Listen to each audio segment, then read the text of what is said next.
Kailangan ba pag may magkasakit patungan ng kamay? I rebuke you. Cast out! Ha? Ganun Ayun, napanood ko nga nalolo ko Cast out! Cast out! Sakit lang ng ulo, kina-cast out.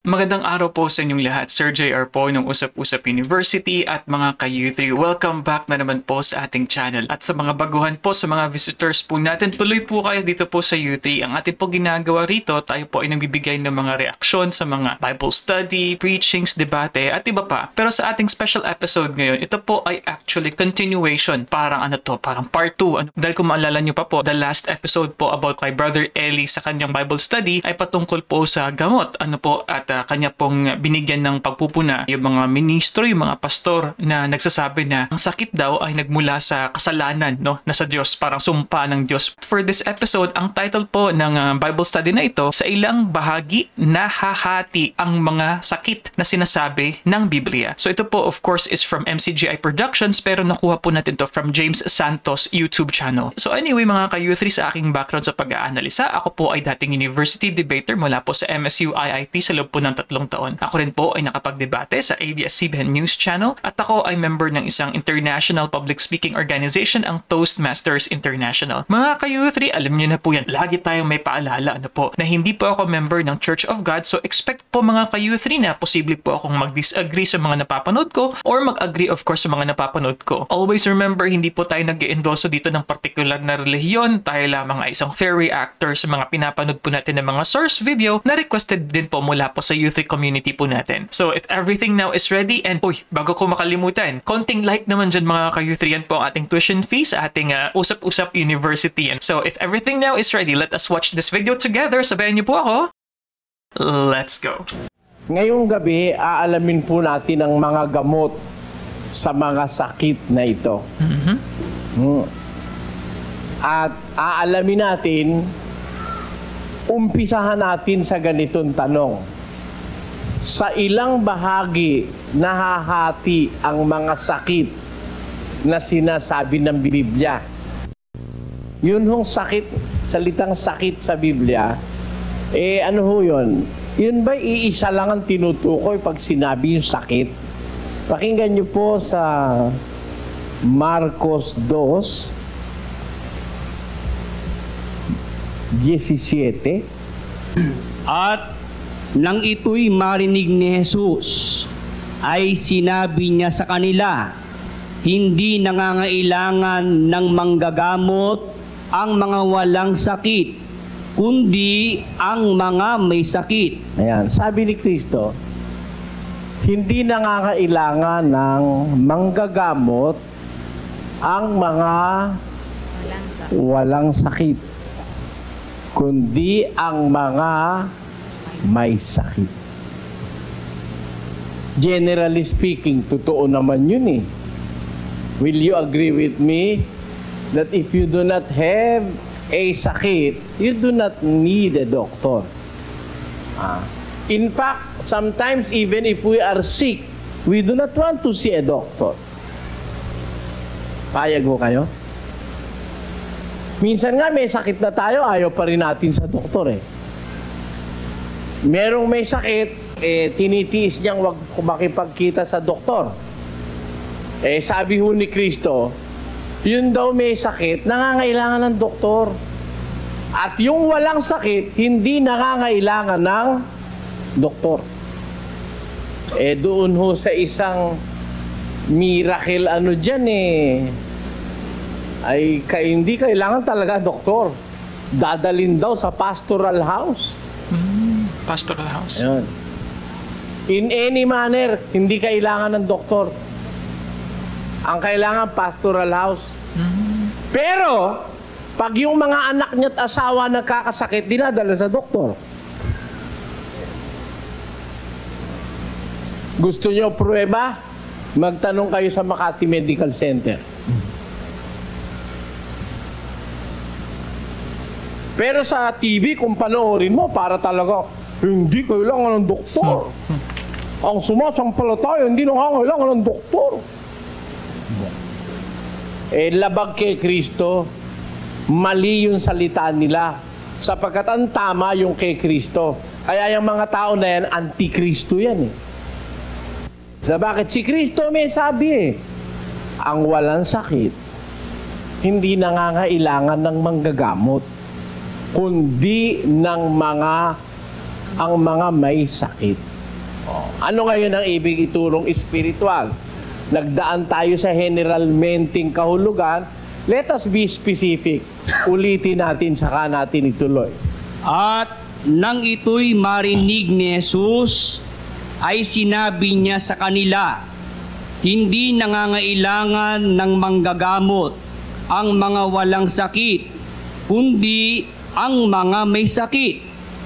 Hindi ako naparito upang tumawag ng mga matuwid, kundi ng mga makasalanan. Meron ho palang spiritual na kahulugan yon.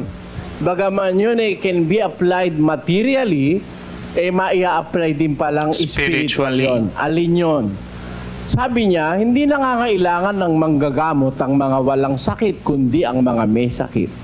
Ako'y naparito, sabi niya, hindi upang tumawag ng mga makasalanan o ng mga banal, kundi ng mga makasalanan. Ibig palang sabihin, yung makasalanan may sakit. Yung mga banal ang walang sakit.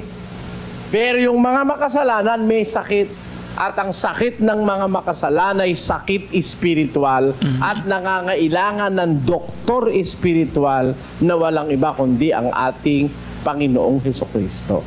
So, this really reminds me of the book by Rick Warren. I think ang iba po sa inyo familiar po kay Pastor Rick Warren. And yung kanyang very popular bestseller po na Christian book, ang title po is Purpose-Driven Life. And if I'm not mistaken, it was mentioned there na kumbaga, hindi tayo naghahanap ng mga parang santo, purely holy people sa loob ng simbahan. In fact, sabi niya parang, we may find people that are broken, mga tao na quote-unquote makasalanan, mga taong may sakit dahil para itong ospital. Yung isang simbahan daw po na kung saan ang pumupunta dyan ay dahil naghahanap ng gamot espiritual. Anyway, so far si Brother Eli, this is of course a continuation po. And akala ko po honestly ay titigil na si Brother Eli doon po sa pagtuligsa sa Jesus Miracle Crusade. Even here on this preaching na hindi niya man sinabi yung pangalan pero kasi nasabi niya miracle, no. So alam na natin po na ang tinutukoy niya po si Pastor Will de Almeida nga po ng Jesus Miracle Crusade. Sadly, yung beloved pastor po ng JMCIM ay yumaon na nga po, I think last year. So anyway, curious po ako kung ano pa yung further na substantiation ni Brother Eli patungkol nga po sa categories or distinction ng iba't ibang sakit na na-mention po sa Biblia. So let's continue. Yan. Kaya, kailangan po ba, generally speaking, kailangan ba ang doktor? Kailangan ng may sakit. Kung may sakit. Maging yan spiritual doctor o maging yan physical doctor, kailangan niya may sakit. Nang may sakit. And totoo, miski sa relihiyon meron tinatawag na Doctor of Divinity. Kaya nga nahahalata ko yung beloved evangelist nila kung magsalita, saksakan ng pagka-inosente. Bakit? Hindi kakailangan ng doktor. Sinasabi sa'yo, sa kaligtasan lang, kailangan mo ng Doctor Divinidad Di ba? Ang magangaral ng Biblia, kung hindi doktor, divinidad, hindi ka maliligtas. Kailangan na nangangaral niyan, doktor din. Kaya lang, hindi doktor de medisina, kundi doktor divinidad. Kasi yung doktor, siguro hindi alam nung si beloved evangelist kung ano kahulugan ng doktor. Sa kanya, pag nasabing doktor, may daladalang karayom at saka Stethoscope. Meron, ako, kilala ko. Nung araw na ako'y idinimanda dun sa Santa Maria, ang abogado ko si Dr. Tikia Doctor of Laws. Nagpahinga na siya ngayon. Tinatawag sa kanya, Dr. Tikia. Yung pinsang buo kong taga-UP nung araw, professor sa UP, si Emmanuel Soriano. May PhD. Doktor ang tawag doon PhD. Pero hindi doktor ng medisina yon. Doktor ng edukasyon yon. Kaya yung magsasalita, Oh, yan ay kang doktor. Di kailangan yan. Isang inosente yung ganun magsasalita. Impertinenting salita yon. Meron doktor divinidad kagaya ni Kristo na ang sabi niya, hindi nangangailangan ng manggagamot ang walang sakit, kundi ang mga may sakit. Naparito ako hindi para sa mga banal, kundi para sa mga makasalanan. Therefore, yung palang mga makasalanan, larawan ng may sakit. Ayan. At kailangan nila si Kristo. Ngayon, yung mga physical doctor, kailangan din ba yun ng tao? Pakinggan nyo. Si Lucas tinawag ni Pablo ng ganito Basa. Binabati kayo ni Lucas, ang minamahal na manggagamot. The beloved physician. Lucas al medico. Kita nyo, sa Bibliang Kastila nakalagay, Lucas al medico. Ang mediko, gumagamit ng medicine. Doktor. Physician. Manggagamot si Lucas. Yeah. Tapos may lilitaw ngayon sa panahon natin, sasabihin, hindi kailangan ng gamot at hindi kailangan ng manggagamot. Kailangan. Ang tawag ni Pablo kay Lucas, minamahal na manggagamot. Bakit? Pati si Pablo nagagamot ni Lucas. Dahil si Pablo madalas magkasakit.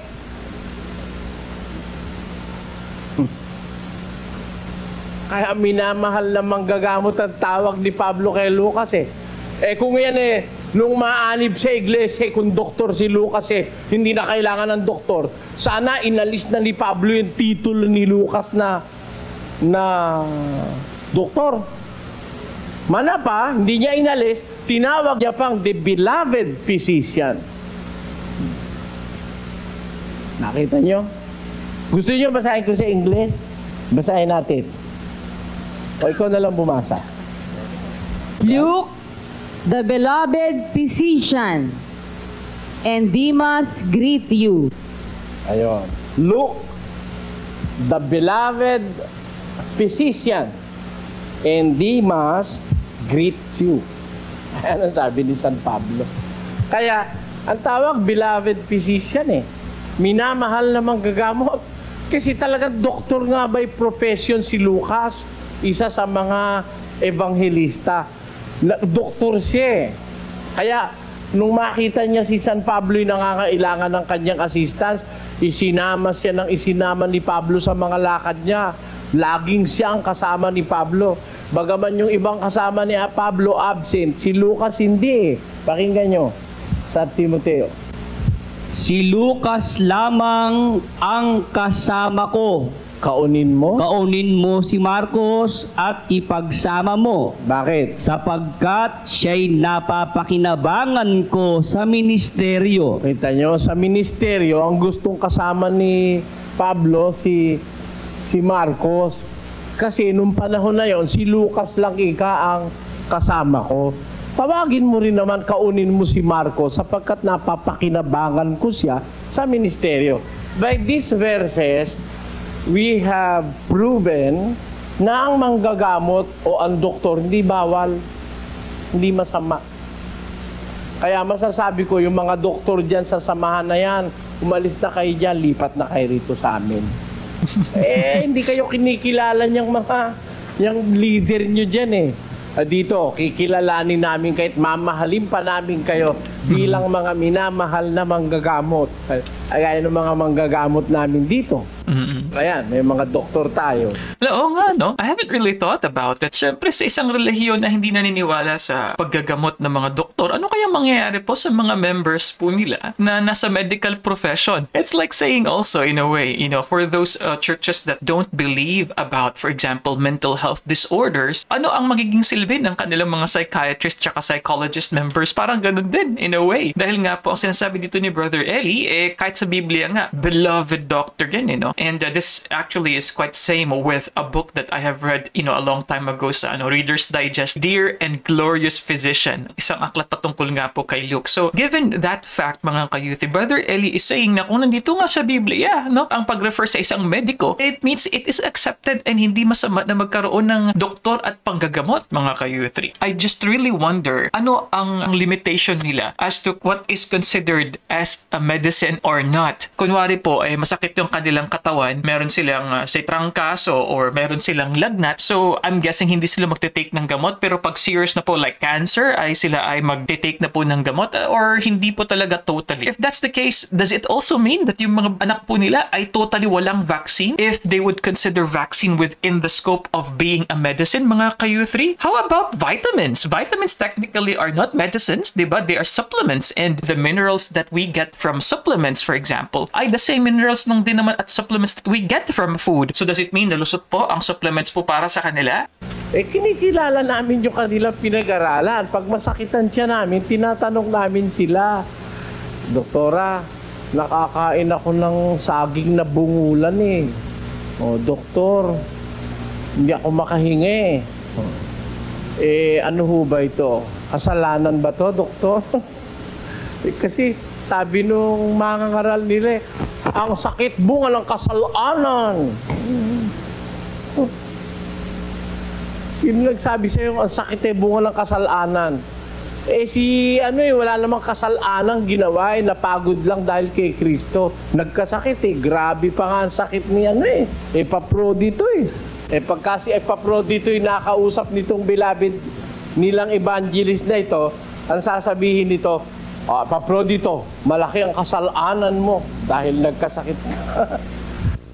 Sabi ko, mali, hindi tama sa Biblia. Dahil merong sakit, di bunga ng kasalanan Ayan. Ngayon, kailangan ba ang doktor? Kailangan po. Ma-espiritual, ma-material, kailangan ng doktor. At yan, pinatutunayan ng Biblia. Ecclesiastes 1. Pakinggan nyo nakasulat. At inihilig ko ang aking puso na hanapin at siyasatin sa pamamagitan ng karunungan ang lahat na nagawa sa silong ng langit. Ayan. Sabi ni Solomon, lahat ng mga gawain na gagawa sa silong ng langit, inihilig ko ang aking puso na siyasatin at pag-aralan. Ang karunungan at ang lahat ng nagagawa sa silong ng langit. Therefore, hindi lang ho karunungang espiritual ang pinag-aralan ni Solomon. Pinag-aralan din ni Solomon ang karunungang panlupa. Inalam niya, siniyasat niya ang karunungan pati sa silong ng langit, hindi lang yung makalangit na karunungan. Dalawa ho kasi ang karunungan Isang galing sa langit, alam ni Solomon yon, at isang sa lupa na karunungan. Sinasabi niya sa talatang ito, mga bagay na nasa ilalim ng langit, di ba Anong sabi niya diyan? Mahirap na pagdaramdam na ito ang ibinigay ng Diyos sa mga anak ng mga tao upang pagsanayan. Kita nyo, mga mahihirap na pagdaramdam, ibinigay ng Diyos sa mga anak ng tao upang pagsanayan. Kita nyo? Kaya nga ang tawag dyan mga practitioner medical practitioner. Gusto ko din po i-mention, however, just going back to the concept po of miracles, kasi honestly, one of the main reasons why miracles are one of, kumbaga, the most effective way na panghatak ng mga tao, because we have the natural tendency to desire a longer life, healthier na existence, walang, kumbaga, discomfort na nafe-feel. So, pag meron po kasing nakikita ang tao na ministry, o isang church man yan, o sekta, o isang religious group na merong kakayahan na gumaling, that's definitely from God, kasi ang gusto lang ng Diyos, hindi lang mga everlasting life, kundi long life. Yan. So, dahil may long life na binibigay sa kanilang mga religious organization, madali po talagang mahatak yung mga tao. And last point na lang po na gusto kong i-mention dito, gustong-gusto ko po yung sinabi ni Brother Eli, ang creator ng nature, ng naturalesa, mga ka-youth, ay isang Diyos. So, sinasabi ni Brother Eli, dito dapat magtiwala din tayo sa ginawa ng Diyos, sa biyaya ng Diyos, na kung saan tumutulong sa atin din sa ating well-being. Bakit? Kasi pinagsasanayan nila yung mga pagdaramdam ng tao, mga sakit. Ang katunayan, 3 Gs ng Ecclesiastes pa rin. Aking nakita ang sakit na ibinigay ng Diyos sa mga anak ng mga tao upang pagsanayan. Nakita ko ang wika, ang sakit, ibinigay ng Diyos sa mga tao upang pagsanayan. Kaya pag ang doktor mo'y sanay na eh, karireseta o kaya kagagamot ng sakit. Meron akong kilalang doktor, lumalapit ka pa lang Sabi doon sa isang pasyente, hoy, ikaw may infection sa sa bato. Malayo pa yung tao, nakita niya lang ang itsura May infection ka sa bato. Taga roon sa Makati yung doktor na yon. Bakit? Sanay na siya sa mga manifestation ng tao Meron doktor malayo ka pa, naninilaw-nilaw ka. Nako, kung hindi yan sa bato, sa ata yan. Sabi ng doktor. Jaundice. Masanay na Meron naman, hindi ako makahinga, Dok Hindi ako makahinga. Titignan yung kamay mo. Pag nakita yung kukumoy nakabalikungkong na ganon, yung kukumoy ganon ang itsura, hindi lapad. Nakaganon. May sakit ka sa puso. Delikado yun. Kung ba, hindi na kayo makahinga, tigil-tigilan nyo na ho ang pagkain ng taba at saka ng mga mantika. Manifestasyon na ho ng may sakit sa puso, hindi ka makahinga at may skip dibdib mo, tapos yung kuko mo, tapos ito, halika.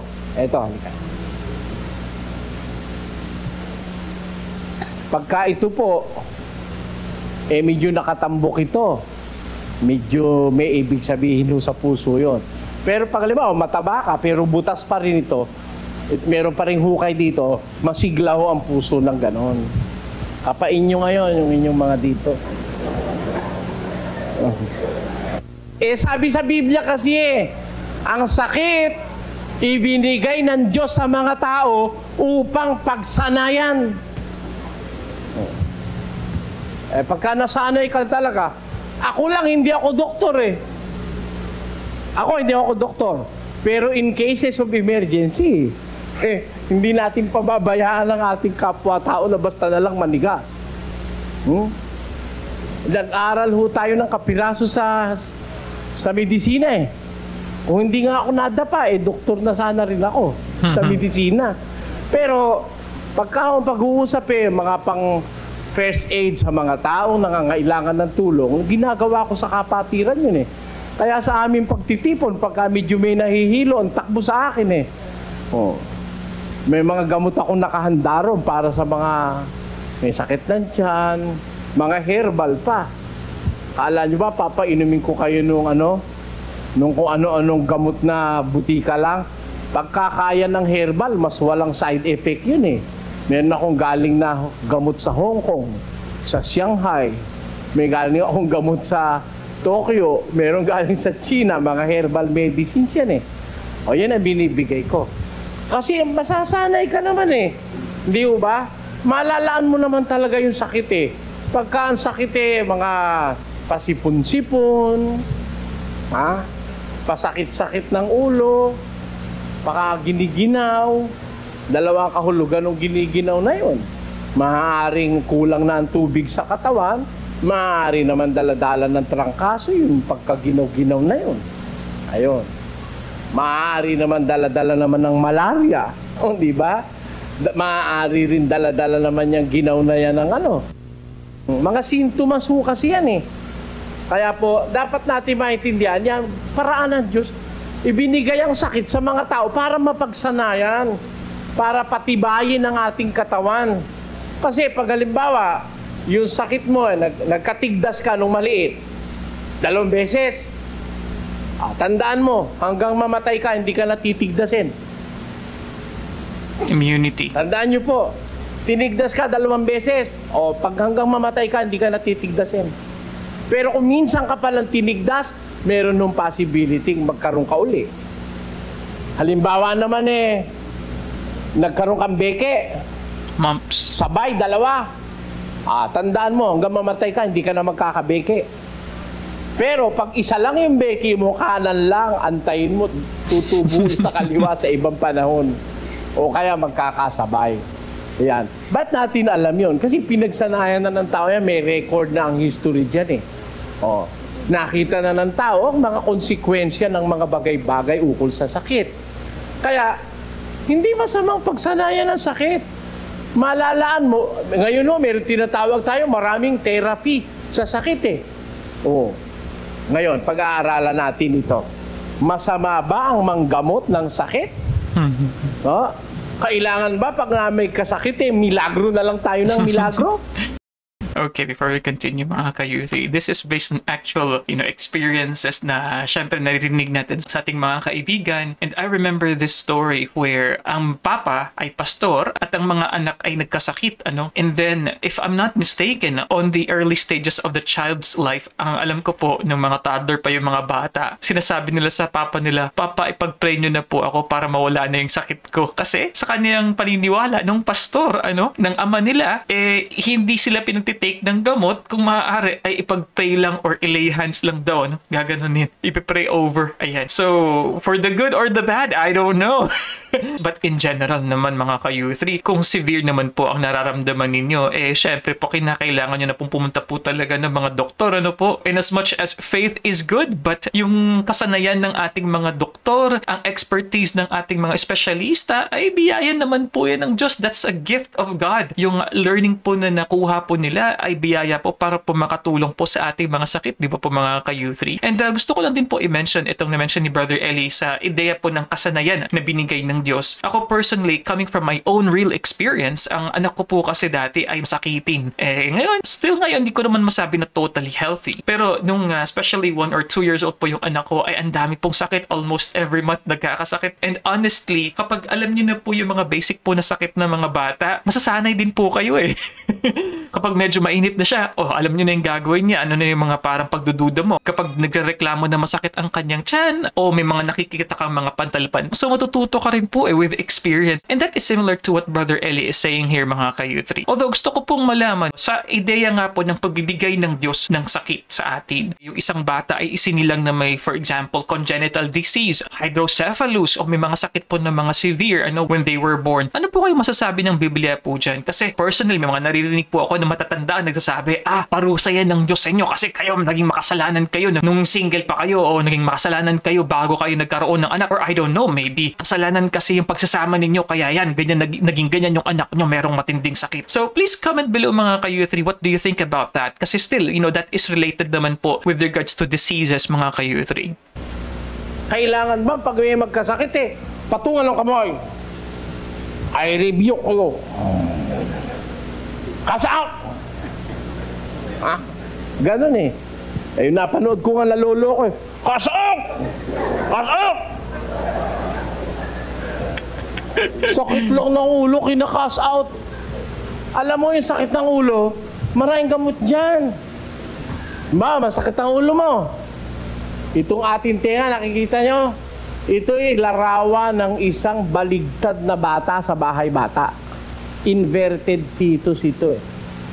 Kaya ang ulo, kung babaligtarin, ito yung ulo. Masakit ang ulo mo. Lamasin mo ng lamasin yan. May mga acupoints yan. Aalis ang sakit. O kaya ito. Ito. Yan. Didiinan mo. Matagal mong bahagya, didiinan ganon. Matagal. Makakapagpawi ng sakit yun pag ordinaryong mga sakit ng ulo lang. Baka mga sakit ng ulo, yung mga sakit lang ng ulo, bunga nung nainitan ka ng araw o anuman, meron mga paraan yan. Pero para sabihin, pag nagkasakit ng ulo, tatawagan sa pastoral house at papatungan ng kamay. Kailangan mo pa ba milagro ron? Yun naman iba sakit lang ulit milagro raw. Lahat ba ng sakit, milagro ang gamot? O ang Biblia ay nagtuturo ng ibang gamot sa sakit na hindi na kailangan ng milagro? Pakinggan nyo sa 5 ng unang Timoteo. Huwag kang iinom pa ng tubig lamang, kundi gumamit ka ng kaunting alak. Bakit? Dahil sa iyong sikmura at sa iyong madalas na pagkakasakit. Madalas sumasakit ang sikmura ni Timoteo. Sabi ni Pablo, huwag puro tubig ang inumin mo. Lagyan mo ng konting alak dahil sa iyong madalas na sakit sa sikmura. Tanong, gamot ba yung sinasabi ni Pablo o hindi? Kung lahat ng sakit, kailangan patungan ng kamay, siguro sabi ni Timoteo, ni Pablo, halika. In the name of Jesus, cast out! Sana ganun, ano? Hindi. Hinatulan ng gumamit ng konting alak dahil sa sikmura na madalas na sumasakit. Kung lahat ng sakit kailangan nating anuhin. So tinutukoy po ba dito mga ka-U3? Anong uri po ng alak? Alak po ba na may alcohol po yan? Medicinal wine po ba? Hindi po ba a little bit of a contradiction yan? Yung pag-inom po ng alak, di ba po? Kasi sinasabi po na ang alak naman po ay talagang nakakalasing kasi may alcohol content po yan. So please enlighten me mga ka-U3, ano? Kasi maaaring sabihin din po ng iba sa ano nga nung parang konsepto po ng Holy Communion, di ba? Wine naman po yung iniinom. So I'm guessing na meron naman po sigurong alcohol content din po yung iniinom po ng mga kaparean po natin. So if allowed ang wine, for example, anong uri ng wine ang maaaring inumin? Are we saying na ang isang wine with alcohol is only okay kapag ito po ay ginagamit as medicine mga ka-U3 pero hindi kumbaga for recreational purposes? How do you look at drinking? Do you think it's fine or totally dapat hindi po talaga kinakailangan uminom ng isang Kristiyano? Milagruhin. Ba't naman ginano ni Pablo? Siya nakakabuhay ng patay Natatandaan niyo si Eutico nahulog sa 3 grado? Paghulog, patay. Ginawa ni Pablo, minilagro, dinapaan niya. Kasi hindi naman pwedeng painumin ng gamot patay na kaya dinapaan niya. Minilagro niya. Pero hindi kahit kailan may masasaktan, nagmimilagro si Pablo. Kagaya kay Timoteo, hinatulang uminom ng kaunting alak dahil sa kanyang malabis na sakit sa sikmura. Kita nyo? Pati nyo ito si Propeta Isaias. Nung magkasakit ng matinding sakit si Hezekias, anong pinalagay niya? Pakinggan nyo. At sinabi ni Isaias, kayo'y magsikuha ng isang binilong igos, at kinuha nila at itinapal sa bukol at siya'y gumaling. Minilagro ba? Pwede bang magmilagro si Isaias, mga kababayan? Pwede. O bakit kumuha ng higos, yung dahon, tapos itinapal doon sa bukol ni Hezekias? Gumaling! Gumagamit ba sila ng gamot? Gumagamit! Mga alagad ng milagro, mabuksan nyo isip nyo, galit na galit kayo sa akin. Hindi kayo pinagtatapatan yung beloved evangelist nyo. Binabasa ba yung mga talata na yan? Bakit si Isaias gumamit ng tapal-tapal system? Ay ako naniniwala ako dyan sa tapal Tapal-tapal? Okay yan. Bawa, meron kang muscle pain. Hindi masama, tapalan mo. Hindi mo na inistorbo Diyos. Muscle pain lang Panginoon ko, pangalan ni Jesus. Hindi na istorbo. Bawal daw Hindi mo masama mang gamot. Lalo na kung ang bago ka mang gamot Panginoon, bindisyonan mo po ang tabletang ito. Sana po makapagdulot ng kaginhawahan sa lupang katawan. Di ba? It is always advisable to submit ourselves to God. But God is the creator of nature. Amen? He is the creator of nature. And nature heals. Tandaan natin yun. Maging ang naturalesa ay nakagagamot. Hindi milagro lahat ang gagawin mo. Bakit? Ang naturalesa, minsan, ang sakit Usang nawawala. What is the medication na kailangan? Merong sakit, walang medikasyon. Rest. Panahon lang. Di ba? Limbawa, ikaw nasuntok. Yung hita ay magang-maga, yung itim na itim. Ano igagamot mo dyan? Kahit huwag mong gamutin yan. Awa ng Diyos yan, pagkaraan sa linggo, yung itim niya, unti-unti magiging violet. Tapos yung violet magiging unti-unti parang Lighter. rosas-rosas, pula-pula. Mamayang konti. Wala na. O, kasing puti na nung dati mong balat siya, wala na. Time heals. Di ba? But time can change. Ano yan? Time can make a change of heart. And love can make another start. Ayun. Time can make a change of heart. Time heals. Yun lang panahon na pababayaan mong ang panahon eh pagalingin ka. Eh hindi eh. Meron dyan eh, ayaw na ng gamot, ayaw pa ng doktor. Lalabas, anti-siyensya pa yung mga yan, anti-naturalesa. Eh ang Diyos naman ang gumawa ng naturalesa. Ano ba naman ang masama sa ikaw ay maggamot? Halimbawa, hindi dumadating yung regla mo. Nananakit yung iyong puson. Meron ng babaeng ganun eh. Dysmenorrhea ba tawag doon? Yep. Na minsan naglalayag ang regla, tapos masakit ang puson, namimilipit. O, di maglaga ka ng ano, yung ugat ng makahiya. Yung damong pagkaginanon eh nahihiya, yun. Makita mo, maano yan. Maganda yun, nasubukan namin yun sa ate ko eh. Bawa, nagtatai ka.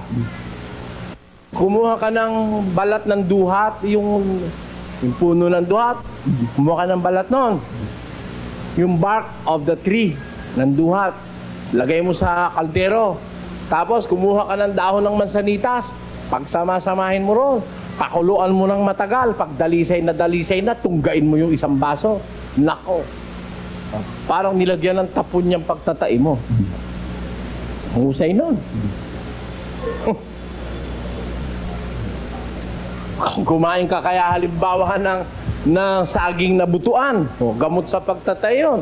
O kaya yung saging na pambata, sabayan mo ng isang apple, o gamot sa pagtatay yan. Isa ito sa mga gustong-gusto ko po sa style po ng preaching ni Brother Eli. Talagang very informative po. Hindi lamang po bagay po na pang spiritual or biblical, pero syempre si Brother Eli nag-i-incorporate po ng mga, kumbaga, mga practical na mga tips din po. And ito pa, medicinal pa talaga. And in fact, isa po ito sa mga hindi ko na yata malamang nakita sa mga schools ngayon, even in elementary schools. Kasi I remember when I was young, dahil laking public school po ako, sa amin pong paaralan, meron po kami mga gardening po na ginagawa, mga grade 5, ganyan, grade 6 po kami. And then, ang maalala ko po, yung iba't ibang uri ng mga halaman po na nakatanim po sa, may nakasulat po na parang scientific name. And then, yung iba dyan, ano yung mga herbal uses niya, ano po yung mga medicinal properties po as a kind of alternative, sa mga gamot po na sintetiko. So, para sa akin, napaka-helpful po nun. Yung mga makahiya, yung mga mayana, malunggay, paano siya na magiging alternative po na medicine. Kasi meron naman po talaga na medicinal properties. At maalala ko nga po, for example, yung pansit-pansitan, very helpful po kung di ako nagkakamali sa gout, sa kidney stones din po natin. So napakaganda po ng mga ganitong learnings from Brother Eli kasi it makes us understand na yung naturalesa nga po ay gift din yan ng Diyos. So hindi natin kinakailangan iwalang bahala dahil may function yan as medicine po. Liban po syempre sa mga sintetiko, sa mga artificial po na mga gamot na meron po tayo. Sasabihin mo masama ang gamot, you can make food as your medicine. Sabi nga ni Socrates, make your food your medicine and your medicine your food. Ganyo? Kaya yung mga nagsasabing bawal ang gamot, bawal ang doktor, ano yan? Mga aral na mali yan, galing sa impyerno yung aral na yan. Kaya nga ang nangyayari sa mga tao, dun sa Marikina lang, nung nagkukulto-kulto sila ron, lahat ng may sakit, dalhin. Nanigas. Patay. Pinatungan ng kamay, ayaw mabuhay. Wala ikang pananampalataya yan. Meron kasi tayong kapatid dun Meron tayong kapatid sa Marikina Malapit dun sa kanila ron, pinagtitipunan, nakahalata ng kapatid natin na talagang marami nung dinadalang may mga may sakit, di naman gumagaling. Marami mga naka-wheelchair na umuuwi, naka-wheelchair pa rin si Kristo nung manggamot lahat pinagaling. Lahat. Kunyari, sasabihin nyo, tama kayo, ba't hindi nyo lahat mapagaling? Si Kristo nung manggamot, lahat Pakinggan nyo sa Gis 39 ng gawa. Sa makatwid bagay si Jesus na taga Nazaret, kung paanong siya'y pinahira ng Diyos ng Espiritu Santo at ng kapangyarihan, na naglilibot, na gumagawa ng mabuti, at nagpapagaling sa lahat ng mga pinahihirapan ng dyablo. Lahat ba pinagaling? Lahat. Walang naiwang hindi na pinagaling. Aba, itong mga ito, pag hindi gumaling, hindi sumasampalataya. Kulang ang pananampalataya. Magsisi ka sa iyong mga kasalanan. Kulang pang prayers. Kulang ang pananampalataya mo, kaya ayaw kang gumaling. Si Kristo, hindi ganun eh. Lahat na lumapit sa Kanya, pinagaling niya. Pati nga yung hindi lumapit, hindi sumasampalataya, pinagaling pa eh. Di ba? Tingnan ninyo. Minsan may isang, mabuti basahin na natin. Yung isang puno ng sambahayan, na yung kanyang alila naghihingalo, lumapit kay Jesus. Basa. At pagpasok niya sa Kapernaum, ay lumapit sa kanyang isang senturyon na sa kanya'y namanhi at nagsasabi, Panginoon, ang aking alila ay nararatay sa bahay, lumpo at lubhang nahihirapan. At sinabi niya sa kanya, paroroon ako at siya'y aking pagagalingin.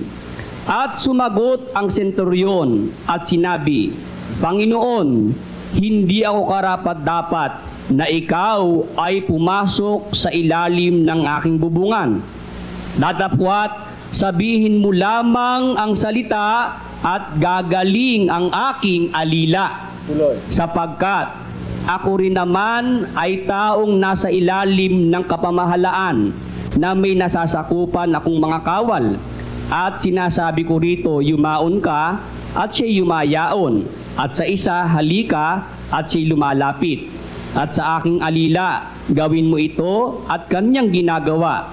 At nang marinig ito ni Jesus ay nagtaka siya at sinabi sa nagsisunod, katotohanang sinasabi ko sa inyo na kahit sa Israel man ay hindi ako nakasumpong ng ganitong kalaking pananampalataya.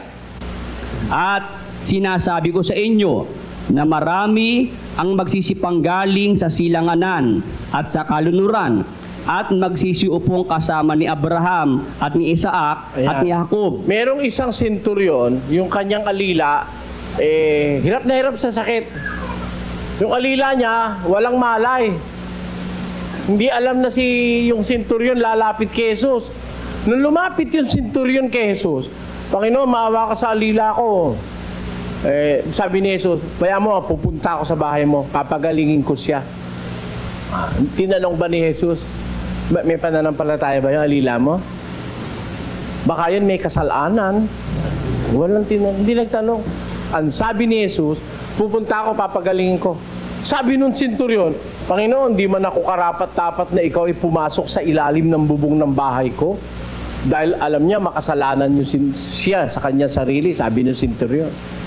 Sabihin mo na lang, Panginoon, na gumaling siya at gagaling siya. Oh. Gumaling o hindi? Gumaling. Nakita ba ni Jesus yun? Hindi. Ang nakita yung amo, yung alila hindi nakita, pero gumaling yung alila. Sumasampalataya ba yung alila? Paano makakasampalataya yun? Hirap na hirap nga sa sakit. Hindi niya maalam na pagagalingin siya ni Jesus eh. Hindi ba? Kaya, yung pagpapagaling mga kapatid, pag-aralan natin, huwag tayong basta-basta sasabihin natin, bawal ang doktor, kailangan milagro, tapos milagro naman hindi naman mapagaling lahat, namimili lang ng pagagalingin. Sabihin mong bawal ang gamot, bawal ang doktor. No! Sa Biblia, gumamit ng gamot ang mga tao ng Diyos. Oh. Pati doktor, meron sa Biblia. At yung sakit, ibinigay ang wika sa mga tao upang pagsanayan. Hindi masama ang magsanay sa sakit. Kaya may mga medical practitioners. Nagtataka lang naman ako sa mga doktor na umanib dyan eh. Nabulag na kayo. Basahin yung mga talatang ito. O ngayon, punta tayo dun sa ating paksa. Ang ating pong paksa, kung ang sakit ay bunga ng kasalanan, ano ang gamot? Kung ang sakit naman ay bunga ng pagpapagal kay Kristo, ano naman ang gamot? At kung ang sakit ay wala nang talagang gamot, ano ang gamot? Ayan. Tutuloy po natin yan sa susunod. Okay mga ka-youthly, so dyan na naman po nagtatapos ang ating Bible study ni Brother Eli. This is actually a continuation. It's actually part criticism pa rin po sa kay Pastor Will de Almeida ng Jesus Miracle Crusade. And napansin naman po siguro natin no, yung ginagamit ni Brother Eli na panggagaya sa punto kasalanan. So anyway mga ka-youthly, gusto ko lang po i-recap lang po ng kaunti yung ating pong mga narinig kanina sa sinasabi ni Brother Eli, yung patungkol nga po sa sakit na hindi po lahat ng sakit ay nanggaling sa kumbaga sumpa ng Diyos o kasalanan sa Diyos. Isang uri lang yun actually. Meron pang second, meron pang third na nasabi si Brother Eli. Ang isa, yung isang sakit na dulot ng pagpapagal ng tao. At yung pangatlo naman ay yung sakit na kapag walang gamot. Ayan. So ano ang gamot? So as always, it is entertaining po kay Brother Eli plus informative yung kanya pong style ng preaching po rito. Nagbigay pa siya ng mga medical tips. Ano po? Gusto ko lang po i-mention yung patungkol po sa doktor. Tama po yung sinabi ni Brother Eli. Ano kasi sa atin po kasi sa kumbaga common parlance, pag sinabi nating doktor mediko na agad yung nasa isip po natin, physician po agad. Ang reality po ay hindi naman po ganun, no? Looking into the deeper meaning, yung origin po talaga ng salitang doktor, Latin po na word yan, ano? So ito ay actually distinction ng isang guro. And